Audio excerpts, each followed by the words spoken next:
Hello, writers, and welcome to Writing for Screens. Today's live stream episode, I have thoughts. Work your way.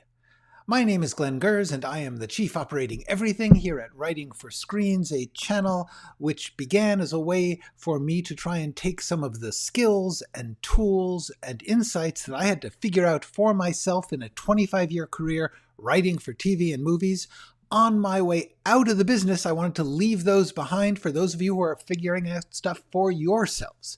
There is no plan, there is no rule, there is no system. Everything I'm giving you is just stuff for you to try to see if it works for you, because every artist must figure out their own path. The way that you want to work, the way that I work, they're different. The ways that you are built, the things you want to do, I can't possibly know what they are, so I can't tell you how to do them. All I can tell you is these are some things I've learned along the way. These are some things I've learned from other writers, and this may help you in figuring out what's right for you. That's what it all is. In order to help you with that, I have put together, here's a screen grab of my channel main page, and if you look down towards the bottom, there's a whole bunch of colorful thumbnails. The first three sets of which, hold on, are Screenwriting Essentials, Screenwriting Tools, Skills, and Craft, and The Process Being a Writer. These three playlists contain about 50 10-minute videos. Each one of them is on a specific topic. The topic is the title. The topic is the thumbnail in bright, bold color, so you can just scan around and go, oh, genre, flashbacks, dialogue, character, whatever it is that you're interested in. I tried to put that into one 10-minute video with some facts, some ideas, some skills, some tools, so that you can try and get that for yourself to see what will work for you. That is the whole point of this channel. Those 50 videos are truly everything I can think of to say. So having finished those, I started doing live streams. Now I do them every Wednesday at 1 p.m. Pacific Standard Time Zone. And to each time I take on a different topic. Today's topic, as I said, is about the work process and how you have to find your own. So that's what I did. That's what this is. I spent a couple minutes here talking about it to let people come in. Now I'm going to say some hellos to all those great visitors. Hello, Hasko. Good morning to you. Hello, Scipular. Michael, hello from New York. Hello to New York. Next Institute, Thumper, Akari, who has changed his icon. Lake Filter, and Thomas Lewis. Okay, great. Oh, Steed's here, and she breathes in gold. How fabulous. Hey. All right, let's get to it, because we got a lot to do. Oh, hi, Nathan.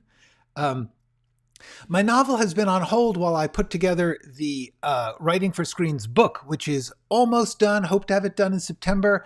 As soon as that's done, I am plunging back into the novel. I am now really eager to do it, whereas I was a little burned out before.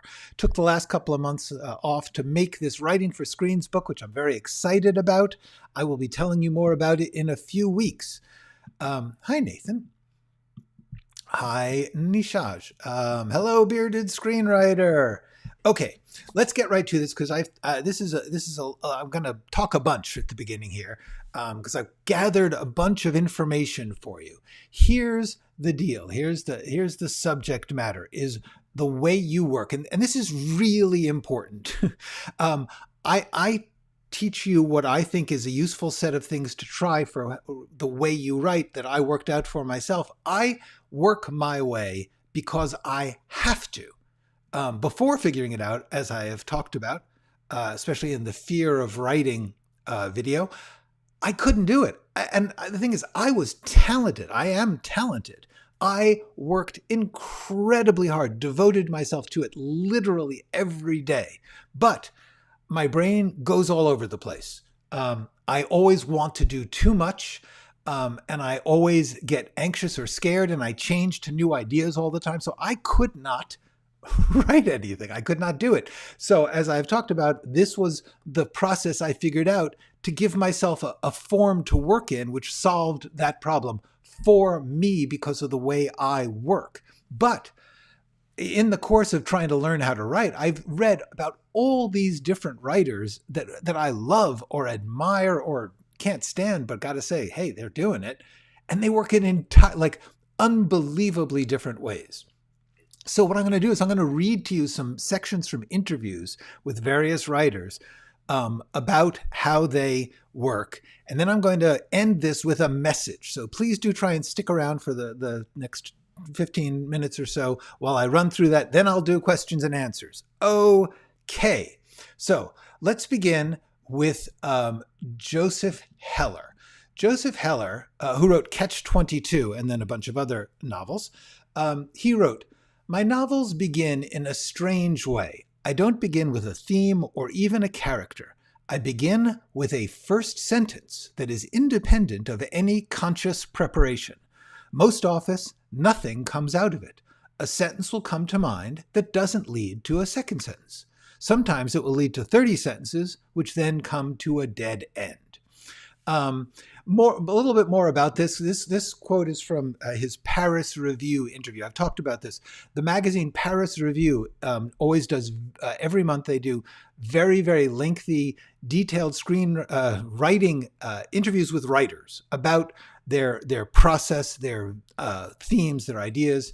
Anyway, so Heller was talking about having finished Catch-22, which had been published, but was selling okay, but not a bestseller or anything, wasn't making much money. He was working in advertising, had a wife and 2 kids, had, as he said, no idea for another book. He said he was on Fire Island, which is off Long Island in New York City. It's a place where people go for their summer vacation sometimes if you are from New York. He said, "I was on the deck alone. I sat there worrying and wondering what to do, and one of those first lines suddenly came to mind. Quote, 'In the office in which I work, there are 4 people of whom I am afraid. Each of these 4 people is afraid of 5 people.'" And he said, like, immediately that, like a whole explosion of stuff came to him. He got the characters who are working in this corporation, in this office. He got a mood, a tone. And even in that first hour of just sitting there alone before someone came alone and asked me to go to the beach, I knew the beginning, the ending, most of the middle, whole scene, and a lot of the details. They all came to him like boom. And he said many actual lines from throughout the book. The entire Something Happened scene, the title of the book turned out to be Something Happened, all came to him after this one sentence within an hour sitting outside in a vacation home in Fire Island, New York. And just like, I can't even imagine that. I can imagine things coming fast because that does happen to me. But the idea that you just sit there and wait for a sentence and then that sentence will make you think of things, that's not how my brain works. Likewise, there's a guy named Tony Tulathamuti. I don't know how to pronounce that, but he wrote a book called Rejection. And he said, "When I'm drafting, I have no idea what the story is about or what effect it's going for. You need to keep a loose grip on your intentions for the story in these early stages, because often what you think you're going for will diverge from what that story wants to be." Now, honestly, I believe that. That's what I do, but I don't do that when writing. I do that when planning, when outlining, when thinking about things, as I've often talked about. Now, so many writers talk about how they need to not know what they're doing.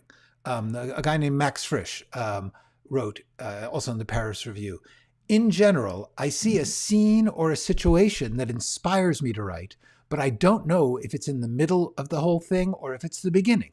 You grope your way. I don't want to have a plan. If I do, I'm certain not to write from genuine experience." This is completely alien to everything that I need. Not to say that Max Frisch is a great writer. I'm not saying that this is not the way it should be. I'm saying I can't think that way. There's a guy named George Saunders, great writer, writes an amazing Substack, wrote a great book about Russian literature and how it teaches you to write called A Pond in the Rain. I can't remember the title right now. I used to have it here, but I don't anymore. George Saunders, Michael Chabon tells in great deal on his Substack about how he learned from a professor to just write the first sentence, then rewrite it, and then write a second. Likewise, Lucy Sante really wrote a really amazing book called Low Life, wrote this. A lot of my writing is basically this. I have a strong but complicated emotion about something. I couldn't easily explain it in conversation. To make sense of it in writing, I have to methodically break it down into its constituent parts until I have identified every significant facet of that emotion.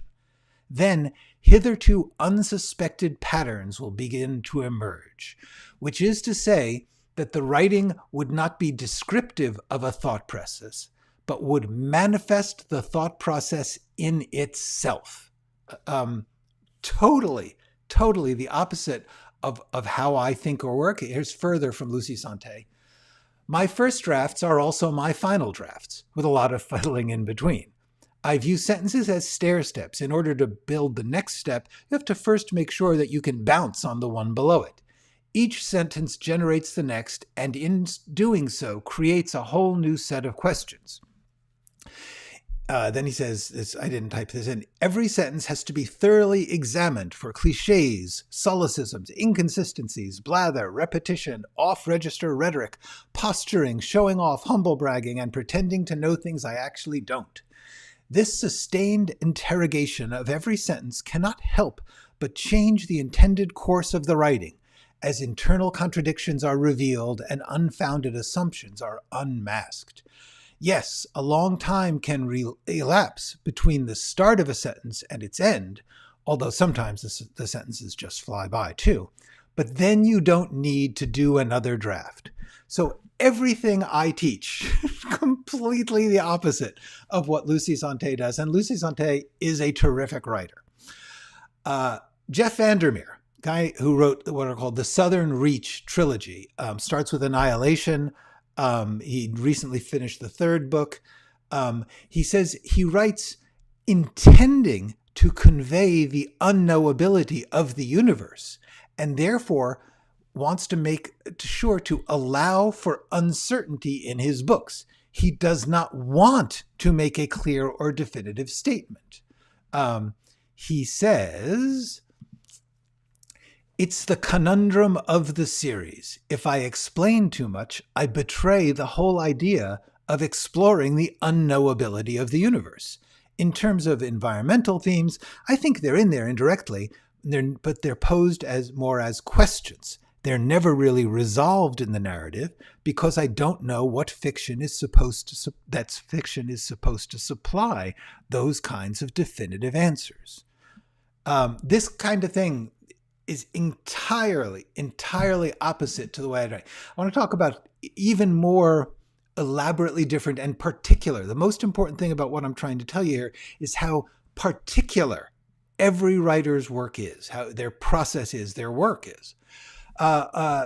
Susanna Clarke, who wrote a legendary fantasy novel called Jonathan Strange and Mr. Norrell. A big reader was a child, studied philosophy and economics at Oxford, moved to London to work in publishing, and wrote fiction on the side. Tried to write a detective novel, was very frustrated because she couldn't get it to work, and she tried and failed to quit writing. It says, I thought, this is hopeless. I can't write a book, and I can't not write a book, which I just love that. That's an amazing quote. Anyway, in the 1980s, she's in London, and an image comes to her of this man dressed in Victorian clothes in a street like Venice, and he's clearly had a terrible loss, and he's trying to do magic that had gone wrong. This image stayed with her for 10 years, but she didn't do anything with it. She had tried to quit writing. 10 years later, she's in Spain, and she's teaching English there, and she's rereading Lord of the Rings. And she realized that she should write fantasy, and this image came back to her, and she said, that's what it's about, this guy, this magician. It took her several years of writing while she was working as an editor of cookbooks.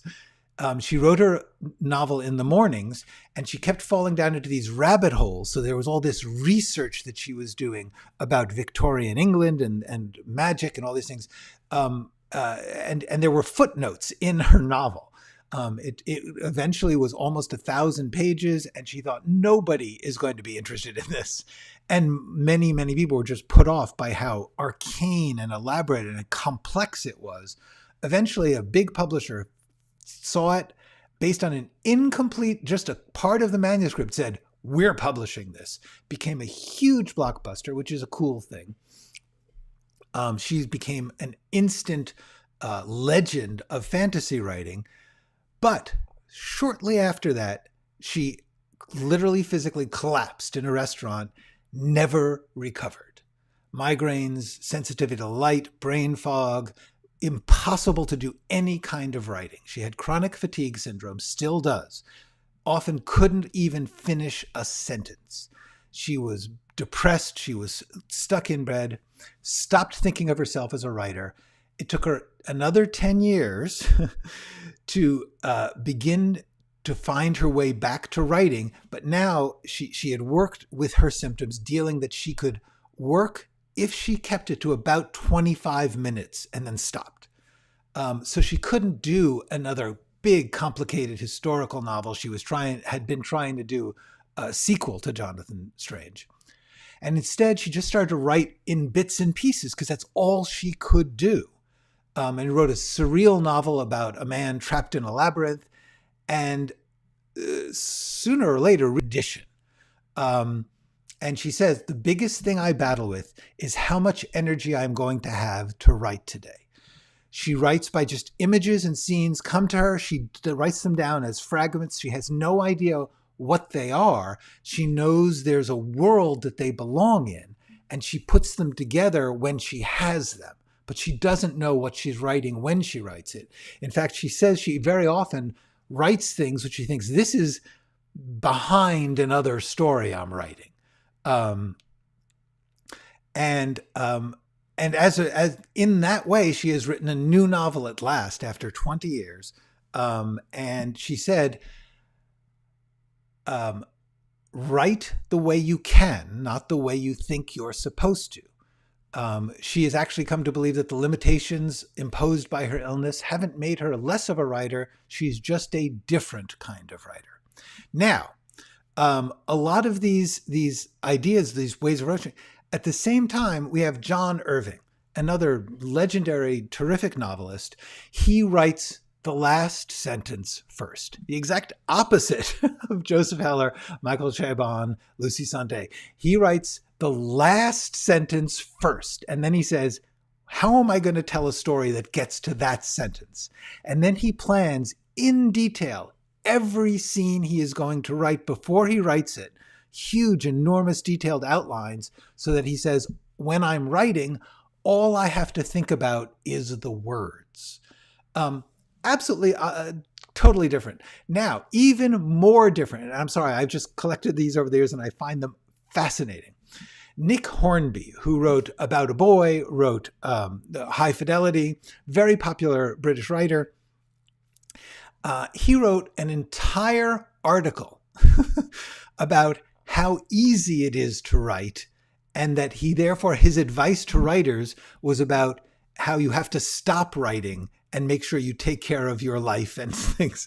So he, like, in his list of advice for writers, it includes like, listen to music and read other books, stop and answer your emails, like things that are mind-blowing. Clearly, his problem is once he gets going, he can't stop. This is definitely not most people's issues. To have writing advice, which is, hey, stop writing and answer some emails. And then this one, I don't remember the guy's name, but I was listening to a podcast about writers, and I read about a guy who writes a whole novel without planning it. Then he reads it, and then he throws it away, and he writes it again, figuring whatever stuck in his memory is going to be the right part of it to do. So he writes the entire novel without any plan, and then he reads it, throws it away, never looks at it again, and writes it again from scratch. Wow. But cool. How cool that he found this way that works for him, where he's basically done the outline as a novel and then thrown it away so that he can write the novel. Mind-blowing to me. Okay. The reason that this all came up to me was Zach Kreger, who did a movie called Weapons, which I have said before. I think it's a terrific movie. And he's talked a lot about how he wrote it in various video interviews. And he was saying that he was finishing Barbarian, which is another terrific horror movie.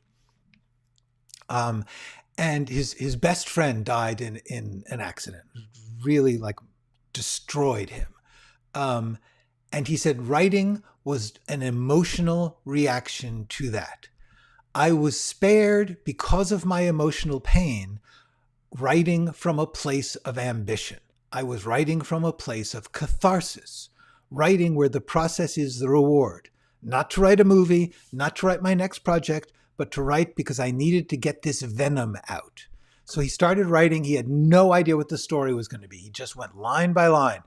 This is a true story. This teacher comes into her classroom. The kids are gone. Where did they go? What happened? And he said he was writing it, and about halfway through, a third of the way through, he saw it. He figured out the secret that was a puzzle at the beginning of the story. And from then on, he knew how he wanted to write it. I can't imagine this, but when you see it, A, it really works. And B, in some ways, the way that he wrote it leads to the way that the story works in a way that I probably never would have thought of. My point about this is I can't imagine trying to do this, because for me, just the way my mind works is I immediately think of the story. I think of the big picture. I think of the characters. I think of those things race out of my mind all the time. Sentences are actually frustrating. So therefore, even if I was to write a sentence, I would immediately say, okay, who are the characters? What's the story? What's the genre going to be? La, la, la, la. All these things would simply, my mind does not go to what's the next sentence. I would have to be fighting my brain. Just like these people would have to be fighting their brain to do the outline first. And one of the important things I want to explain here is that just because you come at it in a different way does not mean that you won't eventually do the whole job. It's not like if you don't plan, you never structure. In fact, Jeff Vandermeer, he says, he was talking about how he wrote his books. Annihilation just came out in this burst of 350,000 words, which is like 6 books worth. And he said, my novels usually start for me as dreams. I tend to feed my subconscious ideas consciously. I feed the things I want to write about, and then they come out. Obviously not in the ways I expect. He said it took about 6 weeks. It all came out, but he said it's very important to have the structure. Even like he began to think about the structure as it was coming out. It was very clear to him. And Zach Kreger, if you see Weapons, you will see that there are things in that first 20, 30 minutes which are not possible. He had to have put those scenes in later once he knew where it was going. There are things that are clues to what's going to happen that he put in because he then realized what his structure was going to be. So even though you might write initially as just a flow of thoughts, eventually you may go back and restructure things. Joseph Heller, talking about this book that he wrote where it all came from this one beginning line, that didn't turn out to be the first line of the book. He later moved that section to a section, a middle section, and found a different opening chapter with a different opening line. He kept that material, but it didn't stay in the order he wrote it. Now, somebody like Lucy Sante, it does stay in that order. But let's remember, very often Lucy Sante is writing nonfiction. is writing about, like, the Low Life is about the history of New York City in the 1800s. So my point about this, and now I'm getting to the message. Sorry, it's run a little long, but I just find this stuff fascinating. I do not believe that the type of writing you do is determined by your process. You can still write a very crafted story in this way. It's all about the order, the process, the way that you gather your material or create. That's fine. Now, some people, they don't, as Jeff Vandermeer said, don't want a carefully plotted story that resolves into a theme, a statement of the theme, because they're saying, I don't believe that that's true of life. I don't want to write that because it's a lie. And I guess what I'm trying to say is I teach the way I teach because I struggled for, as I've said, for literally decades trying to write all the things that were in my head. And this was a process that I found helpful. So I'm sharing it with you in case it helps you. But I really want to share that other people do it other ways. This is very, very important. There is, sorry, wrong one. There is no right way to write.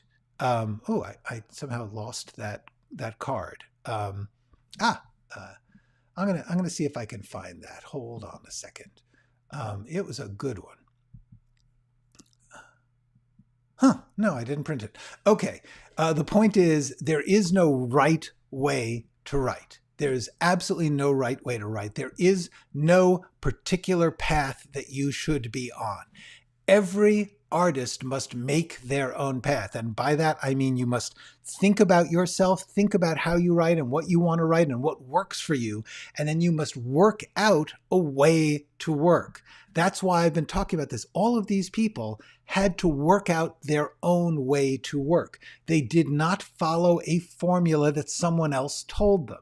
They looked at themselves and they said, how do I work? And sometimes they tried certain ways and they said, that's not working for me. This is the important thing.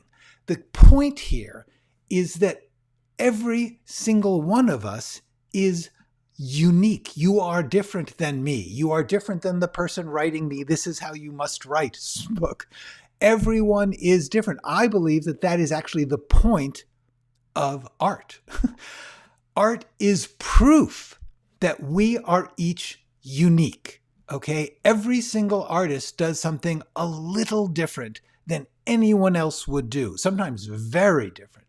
The whole point, the thing that we look for in art is partly, and there's many things we all look for in art, but one thing that's really important is we are each this weird, miraculous, unique soul, this thing, whether or not you believe in a soul or a biology or a computational, dynamics, I don't know. But the point is, for some reason or other, we are all different. Our fingerprints are different.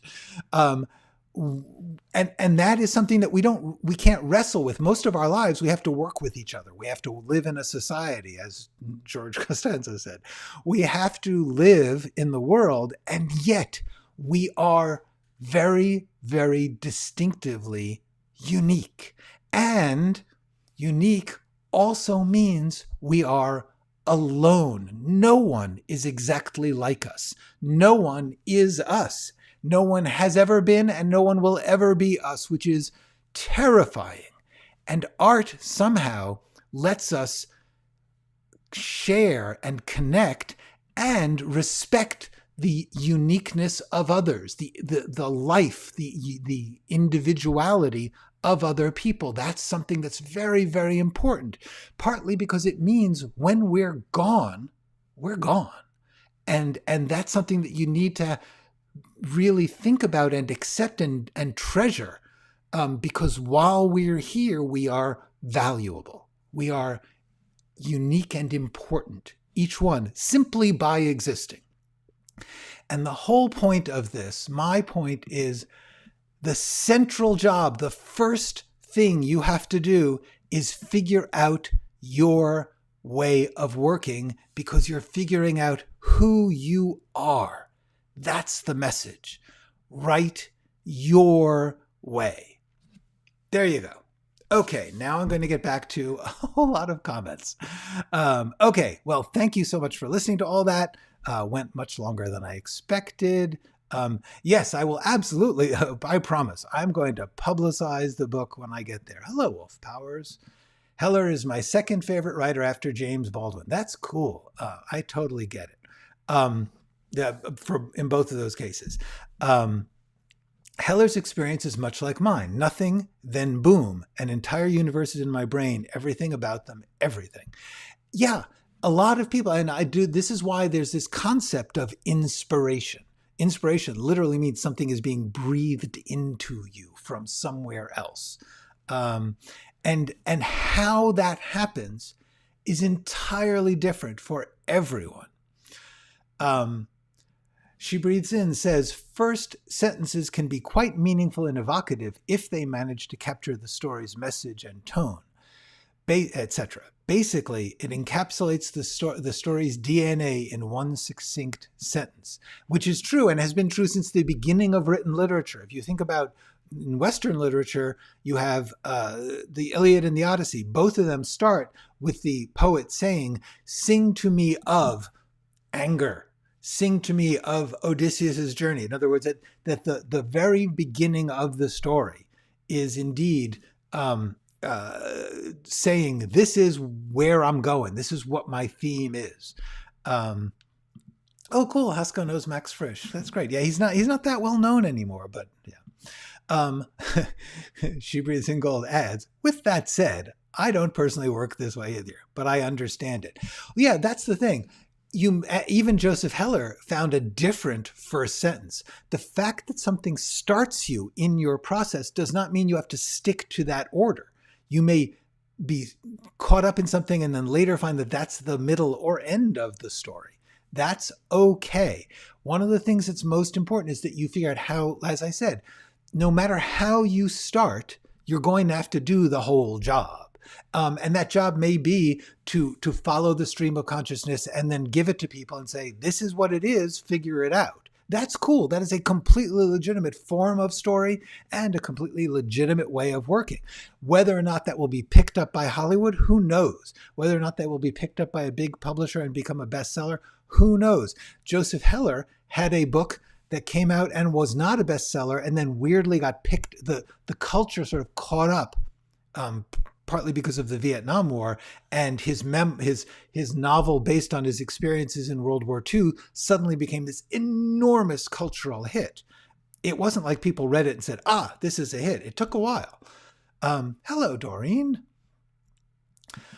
Steed says, I don't necessarily have the first episode. I have the characters and their world appear just nearly complete. Just click, downloaded in my brain. Yeah, everyone's brain is different. That is fine. There is no reason as an artist to try and make your brain something other than it is. The only reason to do that would be professional pressure. In other words, you're working for a company or an employer or whoever's paying you, and they say, we want you to either work this process or say these things. Then you have to decide if you can do that. Drive-by Uppercut says, I love Jeff Vandermeer. I think biohorror and biopark are in high demand currently. I agree, because it's a bio-horrifying world right now. Steed says, I have CFS and lots of physical issues, which is why it takes me years to write. But cool thing is for Steed is that everything gets there, and in some way or another, he can hold on to it. Different people work differently. I need to write down that stuff as an outline.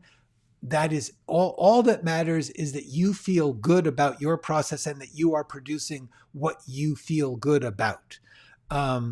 So speaking of biohorror, why are there so many body horror movies recently? I think there's a couple of reasons. One, things tend to feed. In other words, if something is successful, other people feel emboldened, and even more important, other companies feel it's worth investing in them. Because the thing is, somebody's going to give you $30 million in America to make a low budget movie. They want to know that they're going to make back $70 million, because otherwise it's not worth it to them. So if they see that body horror has made a bundle of money recently, partly because of the substance, but also in general. There's been a graphic body horror gore thing that has been happening. I also believe it is partly influenced by anime, which often is a big body horror subculture. Also, like our world is scary. I also believe that the ability of special effects to portray these things has advanced a great deal recently, and so therefore things that could not be done before could. That's going to open up floodgates on stuff. Okay. Lake Filter says, I got it pretty much from the get-go that everyone has their own way to write. I'm being forced against my will to write the life stories of my characters. Yeah, Lake Filter is working with in a professional capacity, so that Lake Filter is getting told how to write. This is the thing about being a professional writer. Everyone thinks they want to be one, but the truth is, being a professional writer generally doesn't mean simply getting paid to do whatever you want. It usually means you are working for someone who is telling you how to work and what to say. And all you're doing is doing your best with your talent to do the thing you are hired to do. So yeah, in that case, hopefully, if you want to be a professional in this business, which you should not necessarily want, not everyone can, not everyone should. There is no reason to have to do that. There are other ways now to get your work out there. You won't be able to, pay for your house with those other ways, but that's not the point. Point of art is not to pay for houses. Okay. Steed says, I think Stephen King has said that he never writes ideas down. If he doesn't remember them, they're not worth writing. Yeah, Stephen King. But on the other hand, Stephen King apparently has a very good memory because he churns this stuff out, and he does. I know that he doesn't outline, but he does have a general shape of the story and a rough idea of what he thinks he wants to do. Sometimes it changes as he works, and sometimes he goes back and rewrites things. But overall, Stephen King is able to imagine and write as a flow without over planning it. Nishar says, wow, this is so inspiring. Thank you, Glenn. You are very welcome. That's exactly how I am. I have to write in sprints of 25 minutes, because that's just how my mind and energy works. It really touched my heart. Me too, by the way. I've discovered that even though I write very fast for a little while, and then I just get stalled. But if I take a break and come back, I can do another 25, or however many. Harry Cahill says, hello. Do you think writing genre trope-filled material could be a good exercise to get you into habit and then perhaps better stuff? That's an interesting question, because it implies that genre trope material is bad. And I don't know that that is. Maybe you want to write genre trope stuff in order to write good genre trope stuff. But if you're saying you feel that it's easier in some way, or that because of the limits or expectations of a genre and of its tropes, you can use that as a sort of narrow playing field in which to get your writing muscles going, yes, absolutely. That's a completely legitimate thing. You also may find that you end up writing good genre material, and that's a plus. Weapons was fantastic. Yeah, I agree. I think that's a truly great horror film. Don't you think Weapons feels like a Paul Thomas Anderson movie? A lot of people have said that. I don't think it's not really like Magnolia. Magnolia is about a bunch of storylines running into each other, but in truth, Weapons is more like a bunch of bits that you're catching pieces of the same story and coming at it. So honestly, and this is not my original thought, I heard it from someone, Weapons is more like Pulp Fiction than Magnolia, in the sense that there's a very clear single set of, well, that also combines. But the point is, Weapons is actually fascinatingly crafted because it is telling a very simple story. And a lot of people get down on Weapons and Barbarian for having very, very simple stories at their heart. But the way that you get into them is this sort of exploratory following somebody, and then their story hits a point which coincides with another part of the story, and then you track that. That's freaking brilliant as far as I'm concerned. It clearly is something that he likes. That's something that comes naturally to him in his way of writing. But Paul Thomas Anderson was much more concerned with working out a bunch of different stories. In fact, Weapons is one story. And I love that about Weapons, actually. I love Magnolia, too. And I love the idea of a sprawling, interconnected story. But Weapons is a single story that you're seeing in these different ways so that the revelation of what it means comes to you slowly and powerfully. Anyway. Drive-by Uppercut says to Feng, every day a movie. I would say, that's Feng's name. I would say practical effects are trending. Cosmic horror, Lovecraftian feels novel among all the oversaturated slasher, zombies, ghosts. The substance, Oscars opened the floodgates. Exactly what I would say, Drive-by Uppercut. I think those are both absolutely true. And I also believe there is a certain freedom and permissiveness. Remember, until fairly recently, movies and television and all that were very strictly controlled by networks and studios that had their own image to protect. And they didn't want to be overly sexual or overly graphically gory because they were afraid of backlash. But now, with things getting sort of siloed the way that they are because of streaming, they can afford to take certain kinds of risks. They may not continue to take them, but at the moment they are. Sealy Jack says, when I started writing, I have images pop out of my mind instead of genre characters, and I slowly feel my way in. Absolutely, exactly. Some people have images, some people have themes, they have a statement they want to make, and then they build the story to say that. It's all good. It's all fair. Do what you gotta do. Personally, a genre I've leaned towards naturally, so it feels like a good time for anyone with quality biohorror to query scripts. Yes, absolutely. It's a fine time for body horror and biohorror. Anyway, okay. Watson Neal says, I would love to do what Wong Kar-wai does.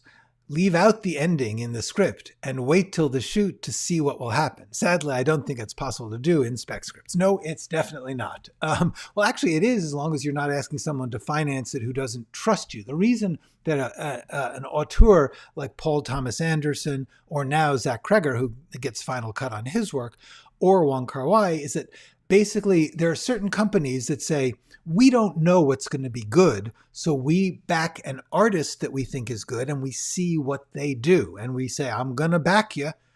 You've made something that either we think is so cool, or something that has been profitable before. So we're going to say, we're going to let you do what you want, even though it seems insane." She Breathes in Gold says, my current process for thriller novels is to figure out the first big twist and the final twist. Cool. These bookend twists reveals what are what make the story exciting to me and guide me throughout the story. Yeah, I totally get that, because when you know a couple of things, as long as you know a couple of things about the story, you can say, okay, who would do that? Why would they do that? How can I mechanically get there? What about this situation is going to allow this or prevent this, et cetera, et cetera. I understand that kind of thinking, whether or not it's a plot twist or a feeling or whatever, you lock into something. Some people lock into that because of a sentence. Some people lock into it because of a twist. That's all cool. She Breathes in Gold. Steed says, I think that's good. Drives me mad when watching or reading something that promises a big secret or twist and the writers clearly have no idea what it is. Yeah, alas, that does happen. Hello, Lost. Okay, Robert Freeman says, I don't know. The more movies I watch, the more I feel that stakes are not that important. Interesting. It depends on how you define stakes. And this gets into the thing I did a whole video on stakes. Let's see, there it is. Stakes. Please try and watch that, because I talk about that, because I believe that the idea of stakes is not like, I'm going to save the world, I'm going to make $1 billion and found a company. Stakes are what matters to the characters in that moment. In other words, we get involved in a story and we care because the person involved has something they care about. To me, that's the stakes. And especially if there's something in the story that's making that difficult, that's going to raise the stakes because the person really cares about that. That, I believe, is what stakes are. But that's my personal definition. The idea of writing the novel as outlined, then pitching and rewriting it sounds amazing. I wish I had enough faith it would work out to try it myself. Yeah, absolutely. Although in some ways that is what happens when I write something, because it takes me so long that by the time I am rewriting, I have discarded or lost interest in a good amount of what I thought I was going to do. So it's not that I throw the whole thing away. I hang on to a bit of the structure and maybe a moment or a character or something. Those anchors, which are sort of what She Breathes in Gold was saying about plot twists, whatever it is that I think, oh yeah, that's what it's about. That's what's important in this story. I will often throw out whole storylines, whole structures, whole characters in order to make that work over time, which is, I think, an unconscious version of throwing away your first draft. Okay, I'm going to say we probably shouldn't have any more comments now because it's going to take me a while to get through these. This has been delightful. Let's keep going. Okay. What do you think about Eddington? I absolutely loved Eddington. I think that Eddington is... people don't know what to make of it because they sort of think it's a horror movie, but it's got horrifying qualities. Honestly, Ari Aster has said he thinks of all his movies as comedies. And I got to say, to a certain extent, that's true. But they're very dark, horrifying comedies. The thing about Eddington is that if you actually watch what it's about and not what you expect it to be about or what they've advertised it to be or people saying it's about, it is extraordinarily well crafted to present a basic idea, which, as he said, the entire movie is about a data center being built. Now, that's a very, very minor plot point as far as time spent. And if I haven't spoiled anything, if you see that, it's the very first thing in the movie is the data center. But what the point about this is that Ari Aster is a very intellectual filmmaker, despite the crazy humor and the very, very dark horror of his stories. He is essentially working through an idea. And I think the idea of Eddington is really strong. And I happen to think that the moments of Eddington are fabulous. However, you have to be prepared for the fact that it starts as one kind of thing and turns into other kinds of things. I like that. Michael says, glad you're saying this. I've been often criticized for being a pantser and not writing an outline first.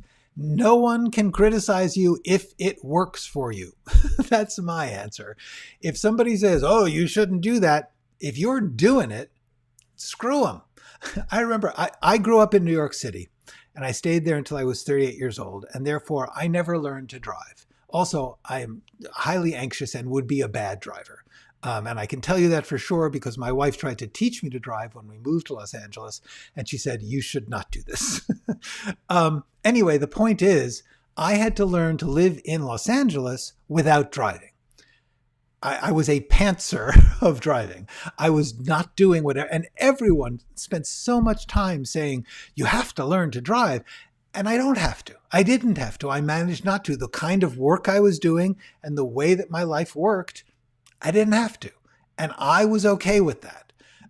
Did I not get to do certain things? Sure. But I also did get to do other things. So all I can say is if you are able to do what you believe in and what you want to do and what you can do, then it's nobody's business how you do it.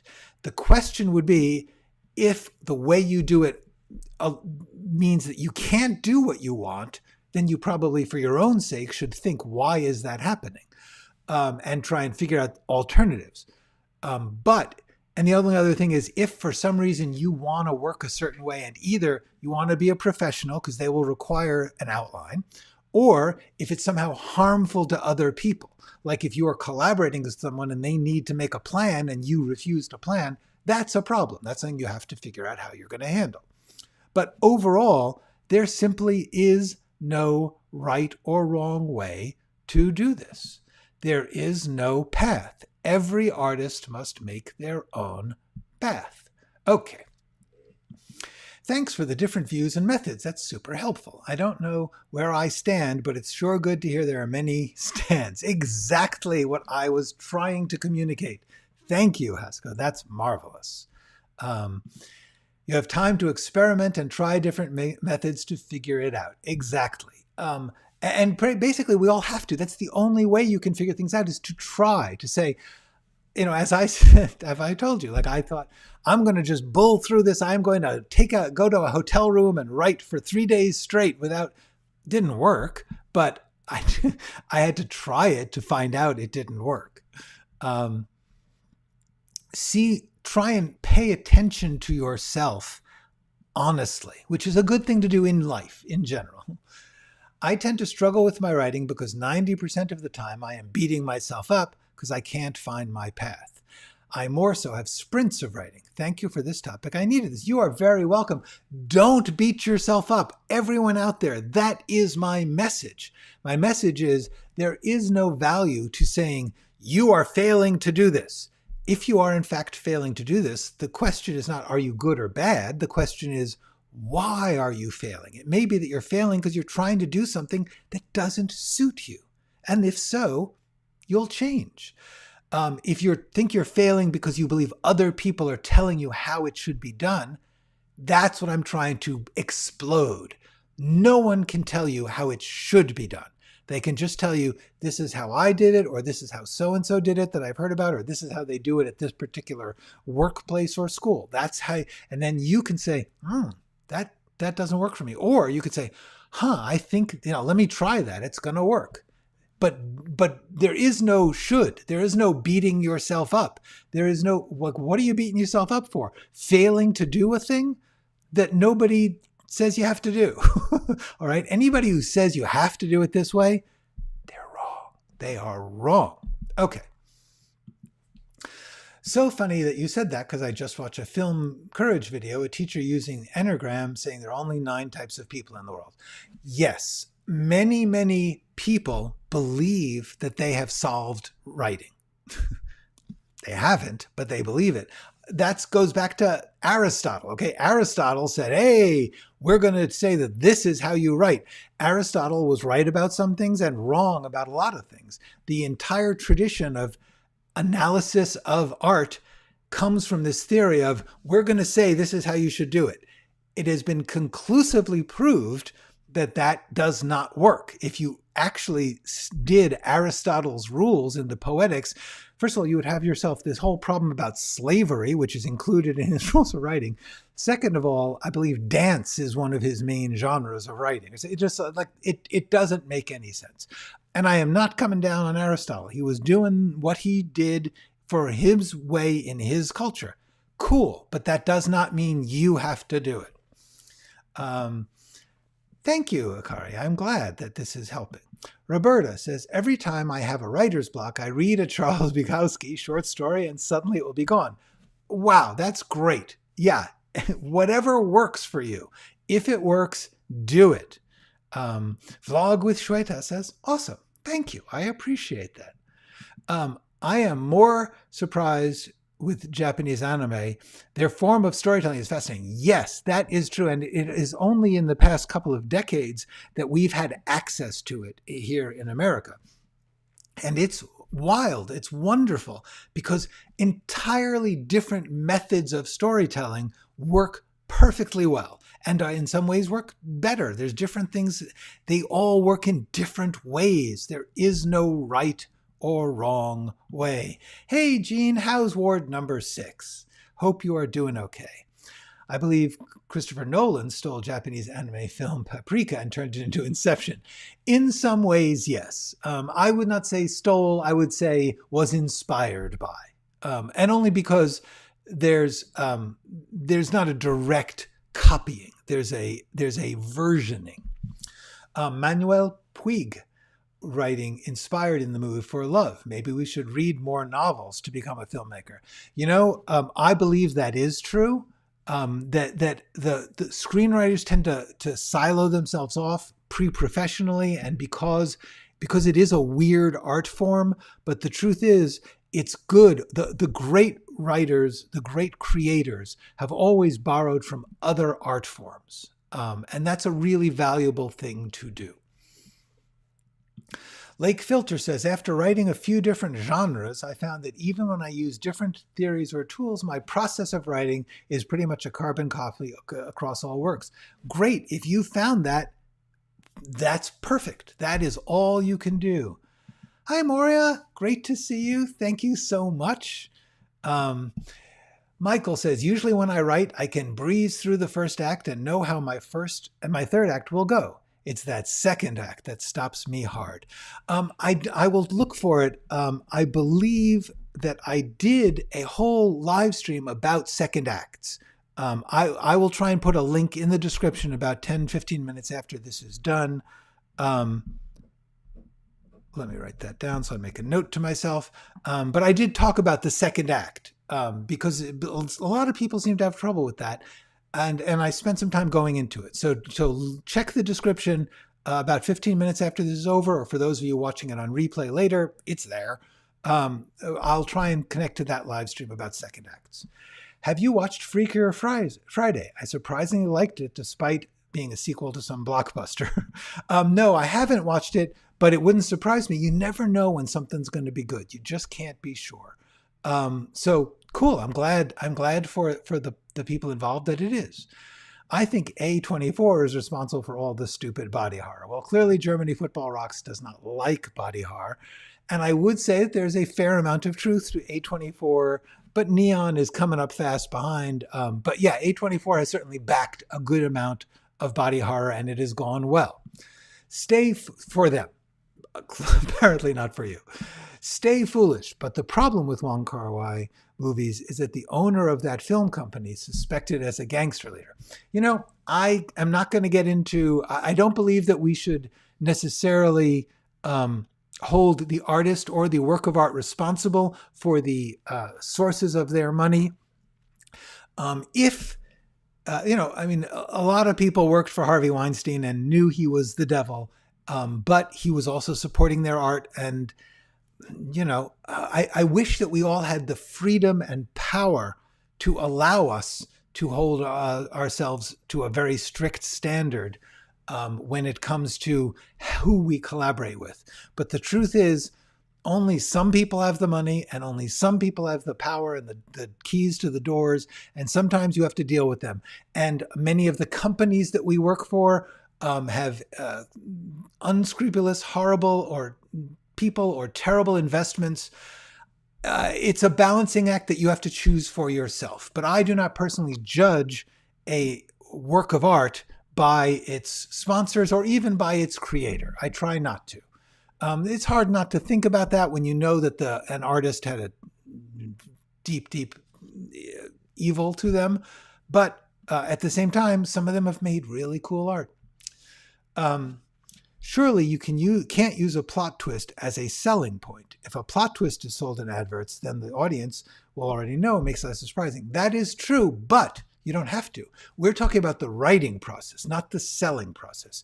What you need to do is you say, that plot, what She Breathes in Gold was saying was, using those plot twists, she used that as the things to hold on to as she figured out her story and used them to make her enthusiastic about her work.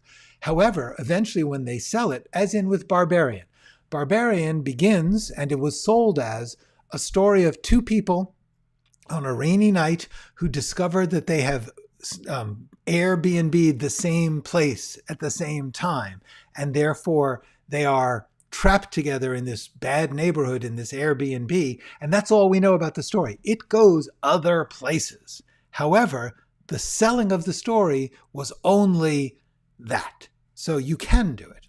Okay. Moria says, if it's based on the character, you can make the second act easier by thinking of the events as challenges to their beliefs. This is a good point. How will these events make my protagonist change? change. The genre of the story will tell you what kind of events will happen: races, robberies, plans. The important thing is that these events turn into small challenges to the protagonist's beliefs. I would agree, although I wouldn't necessarily say it's always their beliefs. Sometimes it's their intention, their goal. These are obstacles to their goals sometimes, but it's still the same principle. You're following some character or characters, multiple, and they are trying to do something. And the second act tends to be where that gets hard to do, where that challenges them because they can't do it the way they think they are, or they can't hold to the beliefs that they thought they could, and they need to question them. Maybe they'll come back to them. That's cool too. But yes, that is a very good solution for second acts. My argument is that what the characters feel is more important than what they care about. I learned that from Robert Bresson interview, which might be wrong to say that. No, it's not wrong to say that at all. Bresson is a brilliant, brilliant filmmaker. And no, there's no right or wrong. That's my point. My point is, if you want to follow what the character feels, that works. If you want to follow what they are trying to accomplish, that works. There is absolutely no reason why not. You can follow what their philosophy is. That's also cool. Upvote this video for quality YouTubing. I appreciate that, Skepular. And don't forget to like and subscribe, everyone. Yes. Okay, let's wind it down. I found Eddington very funny as well, but I was the only one laughing in the entire theater. The others must have thought I was a freak. Well, if it helps you any, I laughed, and someone I know was at an early show and said that the audience was hysterical all the way through. Likewise, I got to tell you, Beau is Afraid to me is hilarious. All right. Do you think that authors and screenwriters can have the same processes for writing? Or, I guess, can follow each other's process? Because a movie is different from a book, but we all are. Yeah, that's what it comes down to. We all are. So therefore, I would say, first of all, some novelists are screenwriters, and some screenwriters are novelists. It's all the same game, which is making art your way. That is, my point is, you've got to figure out your way of doing it. Let's just say that again.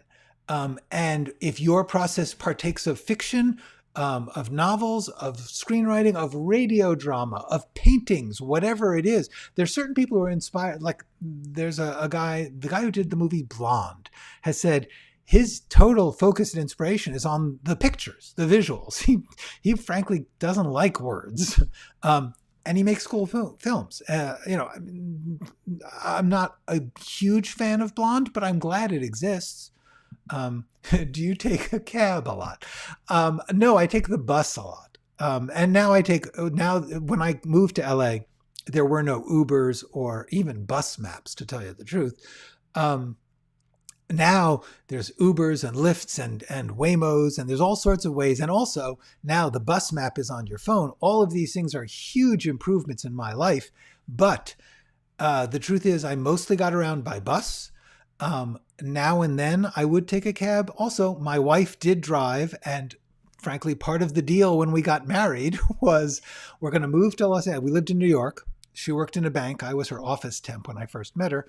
And I said, I've got this opportunity to go write for Hollywood. You'd have to leave your job. So here's the deal. You don't have to work if I don't have to drive. So when I had to work at a studio that was a long way away, for the first couple of years, she would just drive me. And then she would, frankly, often hang out at the studio because it was kind of cool. In those days, there was a lot more flexibility in being let into studio gates. And so once we were in, which we got in because I worked there, she would just hang out at the movie studios. Anyway, the answer is, I don't take that. I take a fair number of ride share services now, but I didn't in the beginning. And then I mainly took the bus, a lot of buses. If there are only 9 kinds of people, I want to be in the 11th category. Doesn't that sound like a great title for some work of art? The 11th category. Yojimbo worked out okay. Absolutely true, Pennywise. It did. In my experience, other than forms and theories, it's pretty much the same. In other words, writing, novels versus screenwriting. Um, Pennywise just saw Superman 2025 and enjoyed it. But in science fiction, I assume that's not San Francisco, the rule is that you pretend that one impossible thing is possible and explore the implications. Lex Luthor broke all that rule many times over, and those exceptions were gratuitous.